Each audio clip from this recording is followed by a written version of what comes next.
State কাট কৈছোঁ, চিধা কৈছোঁ যে যি ঘৰতে আছোঁ বৰ্তমান বহুত খঙত আছোঁ। যি নহওক 13 ছেপ্টেম্বৰত মই দাদাক লগ পাইছোঁ, কথা পাতিছোঁ জুবিন দাৰ লগত। তেতিয়া কৈছে যে মোৰ ছিংগাপুৰ যাবলৈ মন নাই, কিন্তু এটা কাৰণে যাব লাগিব, এটা নহয়তো এটা ছুইচাইড কৰি দিব, নহ'লে এটাই। তাৰ কথা কৈছে কাৰ কথা কৈছে? শ্যামকানু মহন্তৰ কথা কৈছে। কাৰণ কেলৈ শ্যামকানু মহন্ত বেপাৰী হয় এটা। জুবিন গাৰ্গক লৈয়েতো কৰি আছে কামটো, জুবিন গাৰ্গক লৈয়ে বেপাৰ কৰি আছে নৰ্থ ইষ্ট ফেষ্টিভেলটো। মই স্পষ্টভাৱে কৈছোঁ, মোৰ নাম ডিম্পল, মোৰ যি হয় হ'ব যাওক। দাদাই স্পষ্টভাৱে কৈছে যাবলৈ মন নাই, ৰৈ বিনালে কাম কৰি আছে।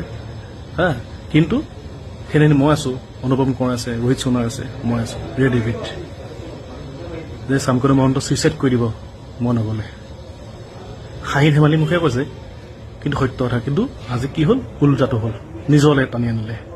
একমাত্ৰ দায়ী হ'ল শ্যামকানু মহন্ত। কিয়? অসমৰ এজন নকওঁ এতিয়া জুবিন গাৰ্গৰ বিষয়ে, তেওঁ কিয় কি কাৰণে মেডিকেল টিম এটা আনিলে? ভিজা গৰিমা বৌলৈ ভিজা 5টা নোলালে। ৰহস্যজনক কথা এইবিলাক। সিদ্ধাৰ্থ দাই কোনোবা এটা মানুহ গ'লে ফটোকপি তুলিলে চুব নিদিয়ে জুবিন দাক। মানে ক'বলৈ ভাষা নাই। একো নাই, পৰিকল্পনা কৰিছিলোঁ, জুবিন দাক লৈ আগবাঢ়ি আহিছিলোঁ, কিবা এটা সপোন দেখিছিলোঁ। ডিডি অসম প্ৰডাকশ্যন নামত এটি প্ৰডাকশ্যন লঞ্চ কৰিব গৈছিলোঁ। জুবিন দাই বহুত মানে সপোন আছিল, বাদ দিয়া একো নাই। কিন্তু নৰ্থ ইষ্ট ফেষ্টিভেল বা এইটো অসমলৈ আহি কি হ'ব আহে নাহে ঠিক নাই। এইটো শ্যামকানু মহন্ত অসমলৈ আহিব নোৱাৰে চাগে, মোৰ এটা ডাউট।